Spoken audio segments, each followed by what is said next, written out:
कहानी अकबर और बीरबल का खोया हुआ गहना।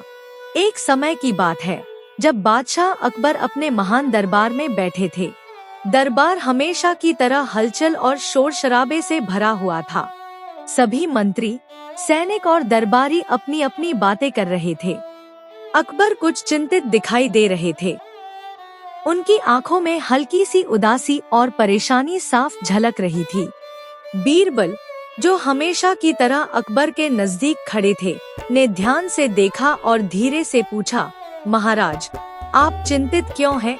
क्या कोई परेशानी है? अकबर ने धीरे से सर हिलाया और बोले, बीरबल, आज दरबार में एक बड़ा संकट है। मेरी रानी का सबसे कीमती हार, जिसमें हजारों मोती और जवाहरात जड़े हुए हैं, अचानक गायब हो गया है। मैं नहीं जानता कि यह कैसे हुआ।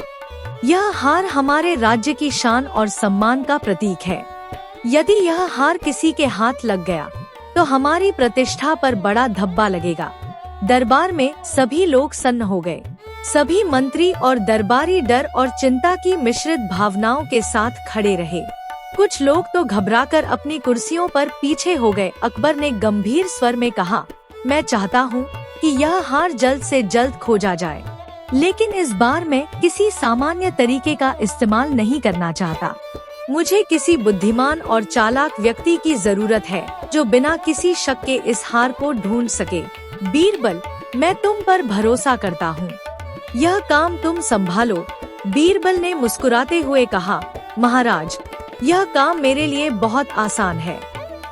कृपया मुझे समय दीजिए, मैं हार खोज कर दिखाऊंगा।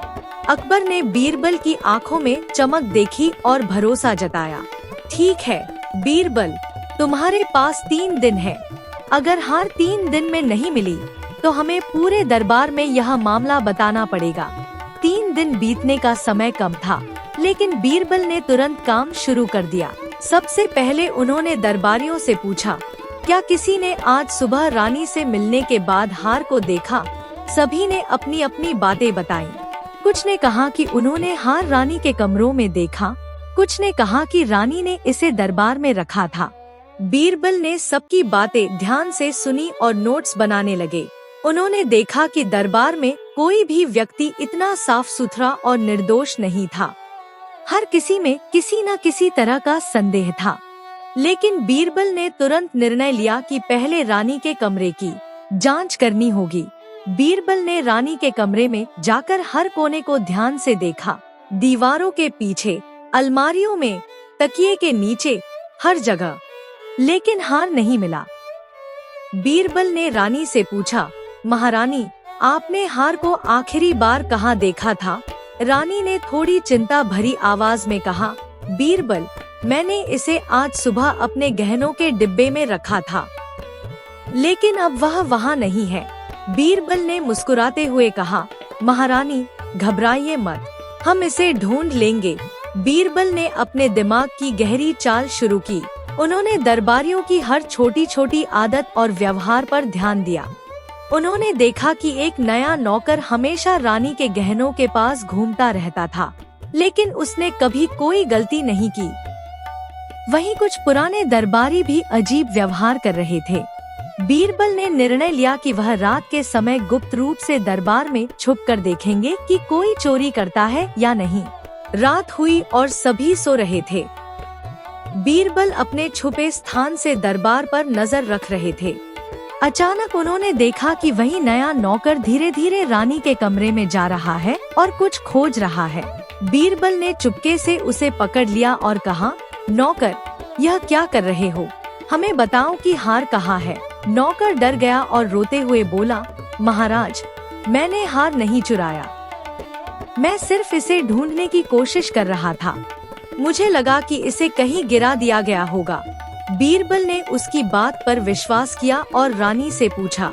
रानी ने कहा, बीरबल, मैंने कल रात अपने गहनों के डिब्बे में हार रखने के बाद सोचा कि इसे साफ सुथरा कर दूं। मैं इसे बिस्तर के नीचे रख दी थी ताकि कोई धूल न लगे। बीरबल तुरंत वहां गया और हार को बिस्तर के नीचे ढूंढ निकाला। रानी की आंखों में खुशी और राहत की चमक थी। उन्होंने बीरबल को गले लगाकर कहा, धन्यवाद बीरबल, आपने मेरा सबसे कीमती गहना बचा लिया। मैं नहीं जानती कि यह मेरे लिए कितना महत्वपूर्ण है। अकबर ने भी बीरबल की बुद्धि की तारीफ की। उन्होंने पूरे दरबार में घोषणा की, बीरबल की चतुराई और तेज दिमाग के कारण ही हमारा गहना सुरक्षित रहा। सबको यह सीख मिलनी चाहिए कि चाहे समस्या कितनी भी बड़ी क्यों न हो, बुद्धिमानी और धैर्य से उसे हल किया जा सकता है। बीरबल ने मुस्कुराते हुए कहा, महाराज, किसी भी समस्या का समाधान धैर्य, ध्यान और निरीक्षण से ही संभव है। केवल